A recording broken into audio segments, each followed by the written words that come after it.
RS classes में आप लोग का स्वागत है। हम लोग आज टेस्ट देने का शेड्यूल है जारी किया गया है। आप टेस्ट दीजिए। टेस्ट बहुत बढ़िया है, सारे क्वेश्चन अच्छे और इम्पोर्टेंट क्वेश्चन हैं। सभी क्वेश्चन बोर्ड पे आने वाले क्वेश्चन हैं। जहाँ तक है बहुत ज़्यादा इंपॉर्टेंट क्वेश्चन को दिया गया है कलेक्शन। और जो भी क्वेश्चन है इस पर आप देखेंगे, थोड़े से मैं आपको ये हिंट देना चाहूँगा कि जिससे आप अच्छे से स्कोर कर पाएंगे, कॉन्फिडेंस लेवल को बढ़ा सकिए। तो इस पर थोड़ी सी बातें इस प्रकार से होगी क्या कि हम लोग जो हिंदी का क्वेश्चन आएंगे वो तुलसीदास पर आधारित होंगे, और एक गांधी जी पे 2 क्वेश्चन मिलेंगे, इतिहास के क्वेश्चन जो सामाजिक विज्ञान के मिलेंगे, और एक और है पूना पैक्ट पर आधारित एक क्वेश्चन मिलेगा। तो इस प्रकार से हम लोग, उसके बाद हमारे यकृत जिगर जिसे बोलते हैं और लीवर जिसे कहते हैं उस पर एक क्वेश्चन, 2 क्वेश्चन उस पर मिलेगा बायोलॉजी का। तो हम लोग सारे क्वेश्चन देखिएगा, बहुत बढ़िया क्वेश्चन है। आराम से क्वेश्चन को टेस्ट दीजिए, जितने भी आए आपका फीडबैक जरूर दीजिए। तो कुछ क्वेश्चन जो भी हैं आप थोड़ा सा एक बार पढ़ लीजिए, इसको तुरंत आप टेस्ट दीजिए। देखिए कि क्या है, ये सारी चीज़ नहीं बता रहे हैं, फिर भी मतलब थोड़ी सी आप लोगों को ये थोड़ा सा आप इसको पढ़ लीजिए, देखते हैं कितना किसकी लेवल है मेमोराइज करने की। तो चलो ठीक है, देखिएगा। तुलसीदास जी को सब लोग जानते होंगे। तुलसीदास जी किस काल के कवि हैं? पहली बात तो तुलसीदास जी किस काल के कवि हैं, ऐसा कुछ क्वेश्चन मिल सकता है। तो तुलसीदास जी किस काल के कवि हैं, ध्यान रखना। लिखा है भय भय मैंने भक्ति काल के कवि हैं ये। तुलसीदास जी भक्ति काल के कवि हैं। इनका जन्म कब हुआ था? इनका जन्म 1554 ईस्वी में हुआ था। यह ऐसा, देखिए उनके जन्म के बारे में बहुत विवाद है। लोग कहते हैं इनका जन्म यहाँ हुआ, लोग कहें उनका जन्म यहाँ हुआ। कई लोगों का मत अलग अलग रहा, लेकिन उनको सभी लोग जो माने हैं कि इनका जन्म स्थान यहाँ है, वो सभी लोग सर्वमान्य जगह, वह स्थान, सर्वमान्य स्थान जो है वह ये है जिसे बोलते हैं, रा लिखा गया है, ये राजापुर है। क्या है? राजापुर। इनका मृत्यु कब होता है? इनका मृत्यु 1680 में होता है। ध्यान रखना है, 1680 में इनकी मृत्यु हो जाती है। और किस शाखा के कवि हैं? यह राम भक्ति के कवि हैं। मतलब अगर ये जो भक्ति भावना जो इनकी थी वह किन के प्रति थी? तो राम भक्ति में थी। तो ठीक है, राम भक्ति में थी। आगे है कि रामचरितमानस को इन्होंने किस भाषा में लिखा? ध्यान है, रामचरितमानस को इन्होंने किस भाषा में लिखा? बहुत अच्छी बात है, ध्यान सुनिएगा। अरे यार, रामचरितमानस को सब लोग समझते होंगे, रामचरितमानस कितना इंपॉर्टेंट चीज़ है। तो हम लोग इस बातों को ध्यान में रखते हुए हम लोग कहेंगे कि रामचरित्र जो मानस है वह किस भाषा में लिखी गई है? ब्रज भाषा है कि अवधी भाषा है कि कौन सी भाषा? इस प्रकार से भाषा जो भी है उनके, तो ये भोजपुरी है कि खड़ी बोली है, ये सभी में से अगर देखेंगे तो आपको जो भी ऑप्शन मिले, लेकिन आपको यहाँ पर लगाना क्या है, ये अवधी भाषा में थे। किस भाषा में? ये अवधी भाषा में इन्होंने लिखा है। तुलसीदास की जो भक्ति है वह कैसी है?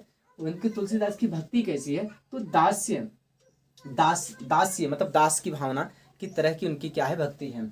आगे कह रहे हैं रामचरितमानस की रचना कब किए? इन्होंने 1631 में इन्होंने की है। आपको मालूम है 1554 में जन्म हुआ था, 1631 में इन्होंने रामचरितमानस की रचना कर दी। बचपन का नाम इनका क्या है? तो बचपन का नाम इनका है मोलाराम। क्या है? बचपन का नाम याद रखिएगा, उसमें आपको मिलेगा। तो ठीक है, अगला गुरु के नाम क्या है? नरहरिदास। इनके गुरु का नाम है नरहरिदास। क्या भैया? नरहरिदास। तो ध्यान देना, इस नरहरिदास। चमड़क दांतों की संख्या कितनी है? तो चमड़क दांतों की संख्या कितनी है? 6 होती है। आगे कह रहा है यकृत स्रावित करता है। क्या स्रावित करता है? लिखा गया है हिपैरिन स्रावित करता है, पित्तरस को स्रावित करता है। बाकी सारी चीज मिल सकता है, उसमें क्या मिल रहा है आप देख लीजिएगा। तो आप अच्छे से पढ़ चुके होंगे इस बातों को कि यकृत का श्रावण क्या करता है। तो पित्तरस इसमें है, आगे हिपैरिन भी होता है, बहुत सारी चीजें होता है, और आप ये यकृत के कार्य को पढ़े होंगे। साइमन कमीशन भारत कब आता है? पहली बार साइमन कमीशन आता है पहली बार 1900 कितने में? 28 में आता है। 1928 में साइमन कमीशन भारत आता है। गांधी जी के बारे में बात हो रही है। देखिए गांधी जी का इरविन समझौता कब होता है? तो लंदन में होता है। गांधी जी का इरविन समझौता क्या होता है, कहाँ होता है? गांधी जी का इरविन समझौता कहाँ पर होता है? तो लंदन में, लंदन की इसका होगा। और उसके बाद गांधी जी जब ये दांडी यात्रा में जब चल रहे थे, तो उनके जो अनुयायी थे उनके साथ में, और जो दांडी से वहाँ पर साबरमती आश्रम से वो दांडी यात्रा के लिए चले नमक कानून को तोड़ने के लिए। तो जो डेली आप 24 किलोमीटर की दूरी तय करते थे और प्रतिदिन 10 किलोमीटर की दूरी तय करते थे, कभी आप भी अपने साथ अनुयायियों को लेकर जब चल रहे थे, तो ये क्वेश्चन ये पूछ रहा है कि वो जब चल रहे थे तो उनके साथ अनुयायी कितने लोग थे? तो अनुयायियों की संख्या कितनी होगी? जो अपने साथ में महात्मा जी, आप लोग टेस्ट दीजिए। टेस्ट आपके सामने आने वाला है, क्वेश्चन आएंगे, आप उस क्वेश्चन को करिए, आराम से क्वेश्चन करिए, आप फीडबैक जरूर दीजिए, ठीक है। और इस तरह से आप लोग पढ़ते रहिए, खुश रहिए, ठीक है।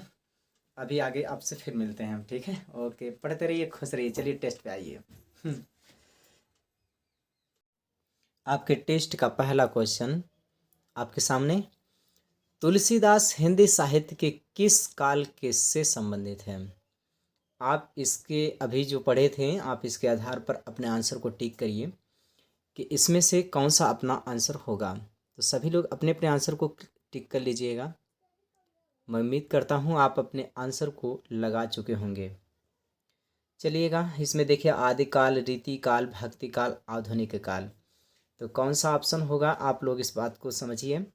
इसमें से कौन सा ऑप्शन सही होगा? भक्तिकाल। कौन सा? भक्तिकाल से संबंधित होंगे। तुलसीदास जो उनकी, हाँ, तुलसीदास की जो किस काल से संबंधित हैं, इसके बारे में अगर बात किया जाए तो किस काल से संबंधित हैं तुलसीदास? तुलसीदास हैं भक्ति काल से संबंधित। किस काल से? भक्ति काल से संबंधित हैं। भक्ति काल से संबंधित हैं। तो ऑप्शन क्लिक कर पाए होंगे आप लोग, समझ पाए होंगे कौन सा ऑप्शन होगा। ख इसका राइट आंसर होगा, ठीक है। चलिए आगे चलते हैं अगले दूसरे क्वेश्चन पर इस क्वेश्चन का आंसर आप देखिएगा, भक्ति काल ख वाला। तुलसीदास जी का जन्म कब हुआ था? ऑप्शन इसमें से क्लिक करिए, बताइएगा कौन सा ऑप्शन सही होंगे। आप लोग अपने आंसर को टिक कर लीजिएगा, टिक करिएगा, समय है, आप अपने आंसर को टिक करिए। उम्मीद करता हूँ कि आप अपने आंसर को टिक कर पाए होंगे। चलिए, क्वेश्चन ऑप्शन कौन सा सही है इसमें देखिएगा, तुलसीदास का ऑप्शन कौन सही होगा? ये 1554 इसका राइट आंसर है। तो हम लोग इसकी बात को समझ पाए होंगे, 1554 इस पर, ठीक है। आगे देखिएगा, तुलसीदास का सर्वमान्य जन्म स्थान कौन सा है? तुलसीदास का कौन सा ऐसा मतलब स्थान माना गया, वह जन्म स्थान माना गया जो सभी लोग मतलब उसको माने? भाई रुग्णकता तो है नहीं, वो तो सूरदास जी का है। और इसका आंसर सही कौन है, आप लोग कमेंट में कमेंट कर लीजिए और उसको नोट कर लीजिए अपना आंसर। तो आपका आंसर जो भी आप नोट किए, इसमें सही आंसर कौन सा है? क इसका राइट आंसर है। तो देखिएगा, क इसका राजापुर इसका राइट आंसर है। आगे चलिए, तुलसीदास की मृत्यु कब हुई थी? तुलसीदास की मृत्यु कब हुई थी? तुलसीदास की मृत्यु कब हुई थी? आप अपने आंसर को लगा लीजिए। तुलसीदास जी की मृत्यु कब हुई थी? मैं उम्मीद करता हूँ आप लोग अपने आंसर को लगा चुके होंगे। देखिए, तुलसीदास जी की मृत्यु जो हुई थी, वह इसमें सही आंसर कौन सा है? घ वाला राइट आंसर है, ठीक है। आंसर मैंने जानबूझ के इधर उधर कभी मतलब क ख का सही आर्डर नहीं रखा, ठीक है। लोगों को एक आदत बन चुकी है कि क ख ग उसके बाद, इसलिए ऐसा कुछ किया है। चलो ठीक है, आगे देखिएगा। तो सही आंसर कौन है? 1680। तुलसीदास भक्ति काल की किस शाखा के कवि हैं? ये बात हुई थी कि किसके, राम की भक्ति करते थे या कृष्ण की भक्ति करते थे, कि ज्ञानाश्रयी शाखा से, प्रेमाश्रयी शाखा से, किस शाखा से वो थे? तो किस शाखा के कवि हैं? आप इसमें सही आंसर को लगा लीजिएगा। लेकिन इसमें सही आंसर आप लोग लगा चुके होंगे जो भी अपना। इसका सही आंसर कौन सा है देखिएगा, इसका क इसका सही उत्तर है। राम भक्ति शाखा इनका सही उत्तर है। अगला देखिए, अगला क्वेश्चन, तुलसीदास ने रामचरितमानस की रचना किस भाषा में की? तुलसीदास ने अपनी जो रामचरितमानस है उसको किस भाषा में लिखे हैं? ब्रज भाषा, मैथिली भाषा, भोजपुरी भाषा, अवधी भाषा। तो आप लोग सही आंसर अपना लगा लीजिए, कौन सा इसका राइट आंसर है। तो इसका सही उत्तर लगा चुके होंगे आप लोग। देखिएगा, इसका सही उत्तर कौन सा है? ये वाला ख वाला इसका सही उत्तर है। चलिए अगले क्वेश्चन पे आते हैं हम लोग। अवधी भाषा, तुलसी की भक्ति किस प्रकार की है? वह एक किस प्रकार की भक्ति थी इनकी? साख्य भाव की थी, शिष्य भाव की थी, दास्य भाव की थी? इनमें से कोई नहीं। अपने आंसर को आप लोग टिक करिए। चलिए, तुलसी की भक्ति किस प्रकार थी? तुलसी की भक्ति किस प्रकार थी? तुलसी की भक्ति किस प्रकार थी? साख्य भाव, शिष्य भाव, दास्य भाव, इनमें से कोई नहीं। जो भी है अपने आंसर को आप लोग लगा लीजिए। चलिए देखिएगा, इसमें से जो सही उत्तर है, देखिए जो शिष्य भाव तो है नहीं, इसका सही उत्तर कौन सा है? ख वाला। अब ख का मतलब ये मत समझिए शिष्य भाव, क्योंकि दूसरे नंबर पे लिखा है, लेकिन ये है नहीं। क के बाद ग वाला ऑप्शन लिखा गया है, तो सही ऑप्शन कौन सा है? तीसरा, इसमें ख लिखा गया है। तो ध्यान दीजिएगा, इसका सही उत्तर कौन सा होगा? ये वाला। मतलब उसका सही उत्तर कौन सा है? ख वाला। ख वाला इसका सही उत्तर है। तो ख वाला इसका क्या होगा? दास्य भाव। अगले क्वेश्चन पे चलते हैं। इसका सही उत्तर कौन सा? दास्य भाव। अगले पे जाइए। तुलसी ने अपनी प्रसिद्ध ग्रंथ रामचरितमानस की रचना कब प्रारंभ की? रामचरित्र की मानस की रचना कब प्रारंभ किए? देखिए, रामचरितमानस की रचना ऑप्शन है 1631, 1645, 1640, 1650। 1680 में इनकी मृत्यु हुई थी। 1554 में इनका जन्म हुआ था। जो इनका रचना रामचरितमानस की रचना इन्होंने की, तो रामचरितमानस की रचना इन्होंने कब से प्रारंभ किया? तुलसी ने अपने प्रसिद्ध ग्रंथ, इनका प्रसिद्ध ग्रंथ है रामचरितमानस की रचना। तो रामचरितमानस इनका एक प्रसिद्ध ग्रंथ है।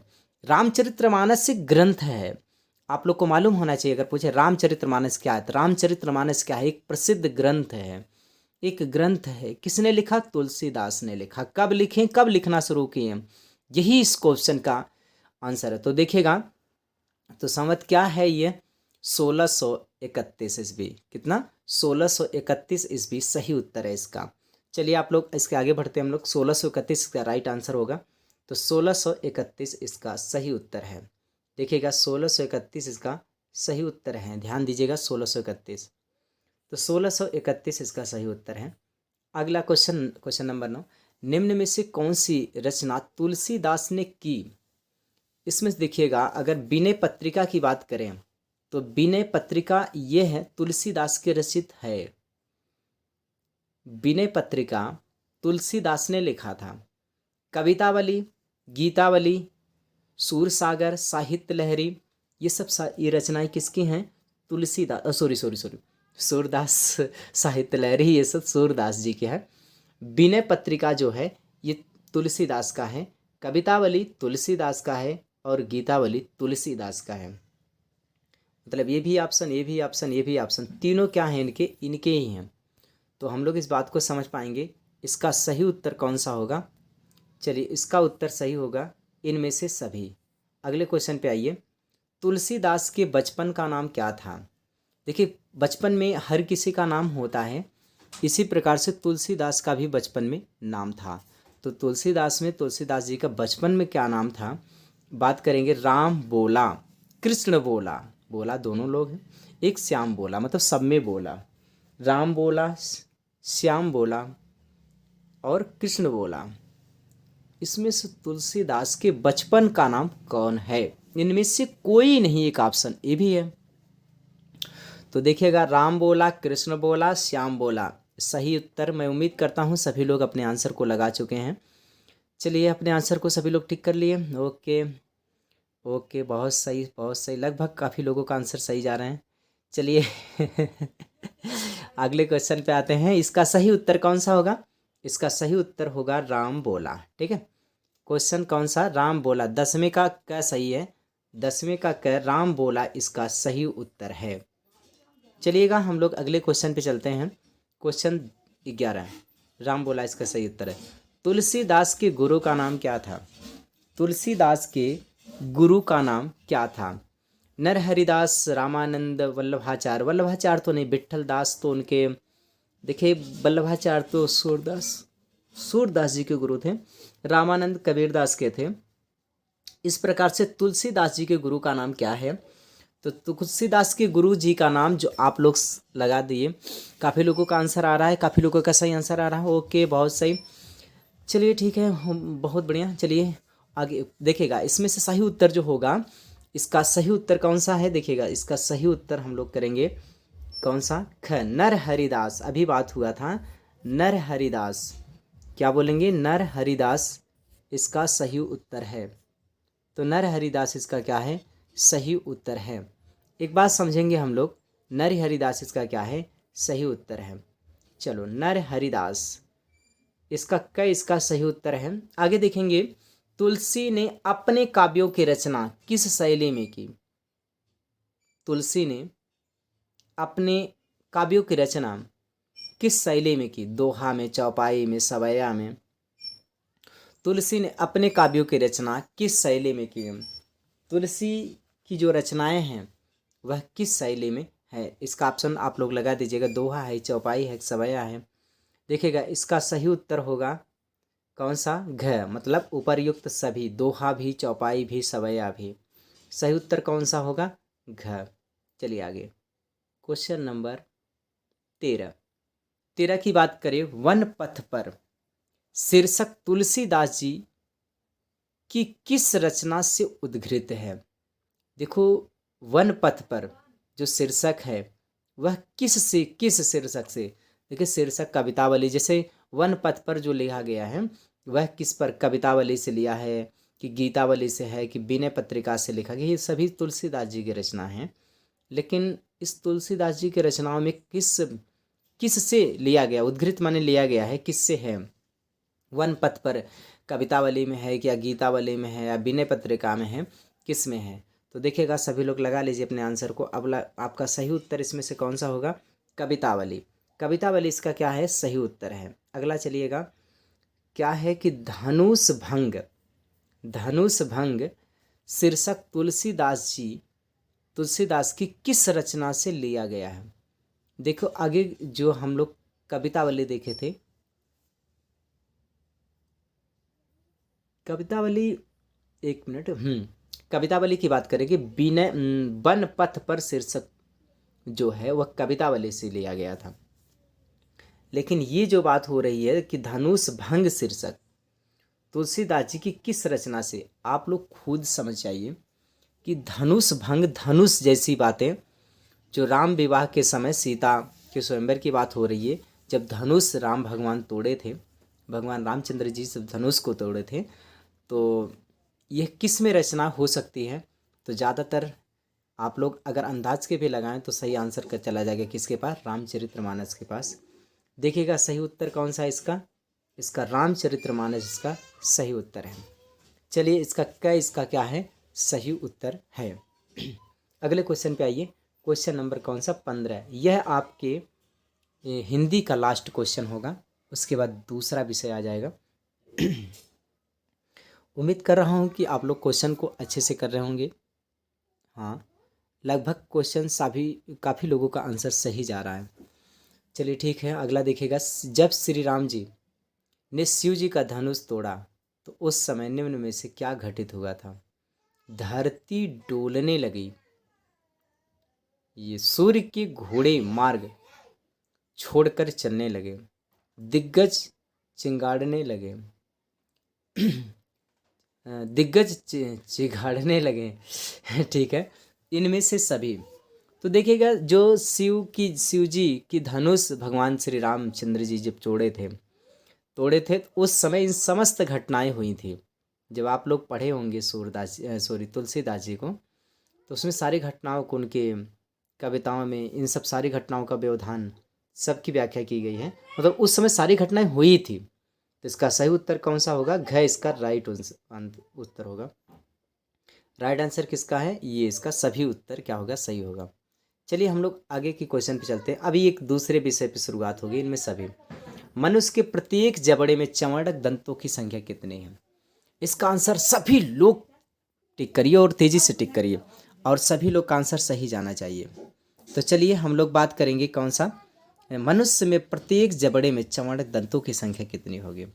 तो मनुष्य की प्रत्येक जबड़े में चमड़क दंतों की संख्या जो होती है वह कितनी होती है, इसको हम लोग अच्छे तरीके से समझेंगे। चलो, चमड़क दंतों की संख्या कितनी होती है?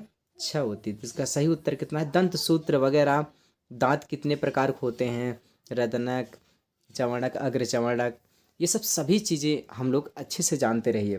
कृंतक, रत्नक, चमड़क, अग्रचमड़क, ये 4 प्रकार के दांत होते हैं।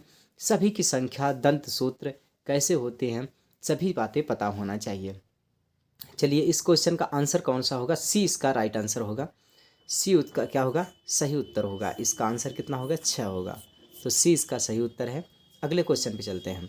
अगले क्वेश्चन की अगर हम बात करते हैं तो अगले क्वेश्चन की बात होगा, उसमें से देखिएगा हम लोग क्या करें, क्वेश्चन नंबर 17 की बात करें। क्वेश्चन नंबर किसका? 17 की बात करेंगे। चलिए, क्वेश्चन नंबर 17 देखिए क्या कह रहा है, ग्रास नली द्वार पर लिपटी हुई पट्टी के समान कार्टिलेजी रचना कहलाती है। बहुत, अरे आंसर दिख गया लोगों को, पर कोई बात नहीं। चलिए, इसमें से सही आप लोग आंसर को एपिग्लोटिक्स, मतलब काफ़ी लोगों का आप answer B B B B B B देखिएगा, बी इसमें तीसरे नंबर पे दिया है, तो आप घबराइएगा मत। एपीफेरिक्स, एलियोलाइक्स, लाई, एपिग्लोटिक्स, श्लेष्मावरण, तो जितने भी ऑप्शन है इसमें बहुत अच्छा क्वेश्चन है। ग्रास नली के द्वारा लटकी हुई पट्टी के समान कार्टिलेज की रचना कहलाती है, उसे एपिग्लोटिक्स कहते हैं। ठीक है, उसे क्या बोलेंगे? एपिग्लोटिक्स कहते हैं। चलिए, क्वेश्चन इसका ऑप्शन कौन सा है? इसका सही उत्तर होगा बी। आगे चलिएगा, यकृत स्रावित करता है। बहुत बढ़िया क्वेश्चन है। देखिए, अग्नाशयिक रस जो होता है अग्नाशय से स्रावित होता है। जठर रस जो होता है वह आमाशय से स्रावित होता है। और लार जो होता है वह 3 जोड़ी जो लार ग्रंथियाँ पाई जाती हैं, मतलब लार ग्रंथियाँ 3 जोड़ी होती हैं, 6 लार ग्रंथियाँ पाई जाती हैं, वहाँ से लार का श्रावण होता है। जठर रस जो निकलता है वह जठर ग्रंथियों से जठर रस निकलता है। कहने का मतलब ये है कि ये जो लार है वह 3 जोड़ी जो ग्रंथियाँ होती हैं उससे निकलता, अधोहनु अधोमुनु, उससे वहाँ पर। लेकिन इसकी बात अगर करें पित्त रस और जठर रस की बात करें तो आमाशय से निकलता है, आमाशय में निकलता है। और रह गई बात अग्नाशयिक रस होता है पेनक्रियाज, ये अग्नाशयिक रस अग्नाशय ग्रंथियों से निकलता है, अग्नाशय से निकलता है। तो ये बात समझिएगा। रह गई पित्त रस का जो श्रावण होता है यह आमाशय यकृत करता है। कौन करता है? यकृत करता है। और यकृत का दूसरा नाम क्या है? जिगर भी कहते हैं इसको। और इसे इंग्लिश में क्या कहते हैं? इसे इंग्लिश में लीवर कहते हैं। इसे इंग्लिश में क्या बोलते हैं? लीवर बोलते हैं, सॉरी, खराब नहीं, लीवर बोलते हैं। ठीक है, इसे इंग्लिश में बोलेंगे लीवर बोलते हैं। चलो, ये बातें हम लोग कर लिए। तो हाँ, यकृत स्रावित होता है, यकृत से स्रावित होता है, यकृत स्रावित करता है। क्या स्रावित करता है? इसमें से पित्त रस को स्रावित करता है। तो इसका सही उत्तर कौन सा हो गया? ये सी वाला उसका सही उत्तर हो गया। चलो, अगले क्वेश्चन पे आइए। अगला क्वेश्चन होगा, पित्त रस हो गया। आहार नाल में पेशी संकुचन को कहते हैं। देखिए, आहार नाल के पेशी संकुचन क्या होता है इसको हम लोग समझेंगे। देखिए, संकुचन, क्रमानुकंचन, अवशोषण, पाचन, परिसंचरण। परिसंचरण का मतलब होता है कि जो भोज्य पदार्थ होते हैं वह एक जगह से दूसरी जगह पर स्थानांतरित होने की क्रिया को क्या बोलते हैं? उससे स्थानांतरित जो होता है उसी को हम लोग क्या बोलते हैं? परिसंचरण कहते हैं। पाचन, डाइजेशन आप लोग अच्छे समझते हैं कि जब कोई भोजन हम लोग करते हैं, हम लोग जो भी भोज्य पदार्थ का इस्तेमाल करते हैं, भोजन जो करते हैं, तो मनुष्य के द्वारा जो भोजन होता है, हम लोग का जो भोजन होता है वह क्या होता है? वह बहुत ही जटिल होता है। कैसा होता है? जटिल होता है। तो ये जटिल जो होता है उसे हमारी जो शरीर होता है, शरीर में जो है, तो उसमें से शरीर उसका अवशोषण नहीं कर सकता है। यह जब सरल अणुओं में तोड़ते हैं जिससे शरीर को अवशोषण कर सकता है, उसी को क्या बोलते हैं? पाचन कहते हैं।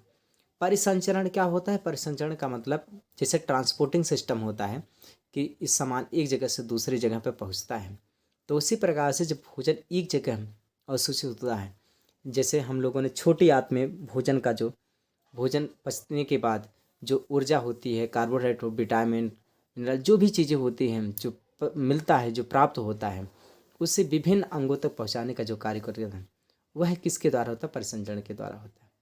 अवशोषण की बात करेंगे। अवशोषण वहाँ पे स्वांगीकरण से कहते हैं अवशोषण।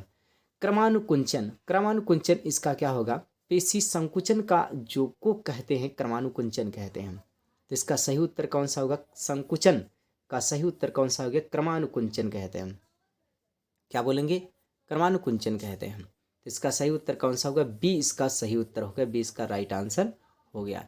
चलो उम्मीद करता हूँ ये बातें आप लोग को समझ में आ रही होगी कि चलिए हम लोग हाँ टेस्ट दे रहे हैं, आप लोग अच्छे से, मैं आप लोगों का आंसर सही जा रहा होगा। चलो ठीक है, अगले क्वेश्चन पे चलते हैं। क्वेश्चन नंबर कौन सा, 20 की बात कर रहे हैं। क्रमानुकुंचन इसका सही था। आइए, जठर रस श्रावण करता, आप लोग समझते हैं जठर रस कहाँ पे निकलता है, कौन निकालता है। पेनिक्रियाज, अग्नाशय, अग्नाशय क्या निकालता है, अग्नाशयिक रस निकालता है। पित्ताशय जो निकलता है, पित्त की थैली होती है जो अभी हम लोग पीछे क्वेश्चन में देखे थे, ये लीवर निकालता है, लीवर। तो सभी लोग इस बात को समझ रहे होंगे। जल्दी से अपने आंसर को आप लोग टिक कर लीजिए, जब हम इसके बारे में डिटेल में बातें करते हैं। जठर रस स्रावित करता है देखिए, जठर रस स्रावित करता है, जठर रस से क्या श्रावण होता है, जठर रस क्या स्रावित करता है, इसके बारे में बात हो रही है। तो देखिएगा जठर रस क्या स्रावित कर रहा है, इसके बारे में बात होगी। जल्दी से हाँ क्लियर कर लीजिए। ओके, इसका सही उत्तर कौन सा होगा, देखिए अग्नाशय क्या होगा, अग्नाशयिक रस निकलेगा। आमाशय से क्या निकलता है, पित्ताशय से लीवर निकालता है। जिसे यकृत, यकृत से जो निकलते हैं पित्ताशय, पित्त रस निकलते हैं। पित्ताशय में, पित्ताशय एक थैली होती है, एक थैली नुमा संरचना होती है, जिसमें क्या होता है, यकृत से जो पित्त निकल करके उसी में आकर के क्या होते हैं, एकत्रित होते हैं, थैली होती है, जिसे पित्ताशय कहते हैं। ये बात हम लोगों ने अच्छी तरीके से समझ पाए, पित्ताशय क्या होता है। अब आगे चलेंगे, देखिएगा अगले क्वेश्चन पे। इसका सही उत्तर कौन सा हो गया, हम लोग अच्छी तरीके से समझ पाएंगे। इसका सही उत्तर कौन सा हो गया, इसका सही उत्तर आपका आमाशय हो गया। इसका सही उत्तर कौन हो गया, आमाशय हो गया। चलो, जठर ग्रंथियों से निकलता है जठर रस, वो कहाँ पाया जाता है, आमाशय, उसकी भित्तियों पर पाया जाता है। आगे देखिएगा, हम लोग अगले क्वेश्चन पे चलते हैं। भारतीय, अच्छा हाँ, ये 20 क्वेश्चन जब खत्म होता है तो हमारा ये साइंस का पोर्शन भी खत्म हो जाता है। अब हम लोग आते हैं किस पर, सोशल साइंस पर आते हैं। और यहाँ पर एक अच्छे क्वेश्चन की शुरुआत हो रही है। देखिएगा, एक बढ़िया क्वेश्चन, एक इम्पोर्टेंट क्वेश्चन है, जिस क्वेश्चन को, ये क्वेश्चन 2013 में पूछा गया था। बढ़िया क्वेश्चन है। क्या है, देखिए अब इस समय का वह पहलू आ चुका है जिस समय आपको ऑब्जेक्टिव क्वेश्चन का मतलब पूछे जाने वाली बात है, आपको ऑब्जेक्टिव क्वेश्चन पूछे जा रहे हैं। तब इस बात का ध्यान दीजिए, ऑब्जेक्टिव क्वेश्चन पूछे जा रहे हैं तो इसका मतलब ये है कि आप ऑब्जेक्टिव क्वेश्चन को बहुत अच्छे से पढ़िए, क्योंकि 20 नंबर आपका ऑब्जेक्टिव क्वेश्चन आ रहा है। तो ध्यान दीजिए इस पर, सभी अच्छे अच्छे क्वेश्चन को आप सीरीज में ऐसे ही आते रहेंगे। आप लोग, भारतीय राष्ट्रीय कांग्रेस को पूर्ण स्वराज प्राप्त करने का लक्ष्य कब घोषित किया गया था, इस बात को हम लोग समझ पाएंगे। चलिए दूसरे क्वेश्चन, भारतीय राष्ट्रीय कांग्रेस को पूर्ण स्वराज प्राप्त करने का लक्ष्य कब घोषित किया गया, ये क्वेश्चन नंबर 21 है। क्या है, क्वेश्चन नंबर 21। तो क्वेश्चन नंबर 21 की बात अगर हम करते हैं तो कब लाहौर में पूर्ण स्वराज की क्या लक्ष्य घोषित कर दिया था, सबसे पहले लाहौर में, लाहौर अधिवेशन में, और कब 1929 में घोषित किया था। आप लोग अपने आंसर को टिक कर चुके होंगे। इसका राइट आंसर कौन है, 1929 इसका सही उत्तर है। ध्यान दीजिएगा, 1929 इसका सही उत्तर है। चलें अगले क्वेश्चन पर। अब हम लोग क्वेश्चन नंबर 22 देखेंगे। साइमन कमीशन भारत कब आया, अभी कुछ समय पहले बात हुई थी, साइमन कमीशन भारत कब आया।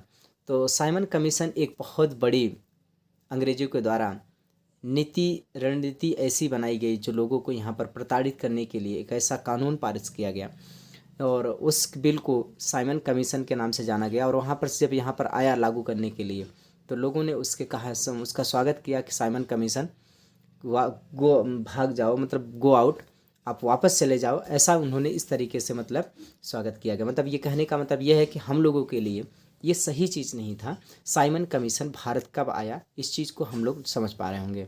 चलिए आप लोग का क्वेश्चन का आंसर आप लोग टिक कर लिए होंगे। इसका सही उत्तर कौन सा है, चलिए इसका सही उत्तर है बी वाला। बी का मतलब क्या है, ये 1928 में, 1928 क्या होगा, इसका राइट आंसर होगा। तो चलिए इसको हम लोग समझ पा रहे होंगे, 20 का सही उत्तर है। अच्छा 20 का सही उत्तर है, उत्तर इसमें नहीं लिखा गया है, लेकिन हाँ 20 का उत्तर सही है। चलो आगे की बात करते हैं। कहेंगे गांधी जी ने 13 मार्च 1930 को कितने स्वयंसेवकों के साथ दांडी यात्रा प्रारंभ की थी। जब गांधी जी दांडी यात्रा के लिए गए थे, नामक कानून को तोड़ने के लिए, तो सविनय अवज्ञा आंदोलन का एक भाग था ये कि उनकी आज्ञा को मैं नहीं मानूंगा, नमक कानून को तोड़ने चले थे गांधी जी, उस समय अपने साथ स्वयं सेवकों के लिए, सो उनके साथ में कितने लोग थे? तो इसकी बात की पुष्टि के लिए आप लोग, उम्मीद करता हूँ आप लोग अपने आंसर को टिक कर पाए होंगे। चलिए टिक कर लीजिए। चलिए इसका सही उत्तर कौन सा होगा? 78। 78 मतलब ये वाला सी वाला इसका सही उत्तर है। चलिए सही उत्तर कौन सा है? 78। आगे चलिएंगे। गांधी जी ने दांडी यात्रा की थी किस किस प्रस्ताव से? रोलेट एक्ट के विरोध में, क्रिप्स प्रस्ताव के विरोध में, उत्तरदायी शासन की स्थापना हेतु, नमक कानून तोड़ने हेतु। तो गांधी जी ने दांडी यात्रा की, गांधी जी ने दांडी यात्रा की किस किस दांडी यात्रा की थी, उसमें से कौन सा सही है? रोलेट एक्ट के विरोध में किए थे, क्रिप्स प्रस्ताव के विरोध में किए थे, या फिर इसमें से किस पर आधारित है? चलिएगा, मैं उम्मीद करता हूँ आप लोग अपने आंसर को टिक कर पाए होंगे। बहुत अच्छी बात है, इसको हर कोई बेसिक क्वेश्चन को सभी लोग समझ पा रहे होंगे। ये एक बहुत आसान क्वेश्चन है जिसे हम सभी लोग अच्छे से समझ पा रहे होंगे। तो इसका सही उत्तर कौन सा होगा? इसका उत्तर सही है। चलिए नमक कानून, कौन सा? नमक कानून इसका सही उत्तर है। तो मैं उम्मीद करता हूँ आप लोग इस क्वेश्चन को टिक कर पा रहे होंगे और आपको महसूस भी हो रहा होगा कि कितने क्वेश्चन चीज़ें इतनी आसान हैं, बस इसके पढ़ने की ज़रूरत है। गांधी जी की दांडी यात्रा की थी नमक कानून को तोड़ने हेतु। चलो इसी का आगे हम लोग आगे चलते हैं क्वेश्चन पे। तो अगला क्वेश्चन है, गांधी इरविन समझौता, गांधी इरविन समझौता किस स्थान पर हुआ था? देखिए गांधी जी इरविन समझौता हुआ था, गांधी इरविन के साथ में एक समझौता हुआ था, किस स्थान पर हुआ था? यह क्वेश्चन बहुत बढ़िया है। गांधी इरविन समझौता, गांधी इरविन समझौता किस स्थान पर हुआ था? दिल्ली में, लंदन में, और गुना में, और कौन सा भैया? गुना नहीं है, गलत हो गया है, गुना नहीं होना चाहिए, यहाँ पर पूना होना चाहिए। ये जो लिखा है गुना, ये गुना नहीं है, यहाँ पर पूना है। क्या है? पूना में। तो देखिएगा पूना, जबकि पूना इसका सही उत्तर नहीं है। आप इस बात का ध्यान रखिए। आप लोग इसमें आप लोग अपने आंसर को टिक कर लीजिएगा। इसका सही उत्तर कौन सा है? चलिए आप लोग अपना आंसर पहले टिक कर लीजिए। मैं उम्मीद कर रहा हूँ कि आप अपने आंसर को लगा चुके होंगे। तो कहाँ पर इसका सही उत्तर होगा? हो चुका आपका आंसर? चलिए ठीक है, इसका होगा गांधी इरविन समझौता किस स्थान पर हुआ था? गांधी इरविन समझौता किस स्थान पर हुआ था? चलिए इसके आंसर मैं आप लोग पर छोड़ रहा हूँ, आप लोग सभी लोग कमेंट मार्क दे दीजिएगा जब ऑफलाइन हो जाइएगा तब, ठीक है। इसके आंसर को दीजिएगा कि दिल्ली सही है कि लंदन सही है, ठीक है, पूना सही है कि वर्धा सही है, वर्धा में।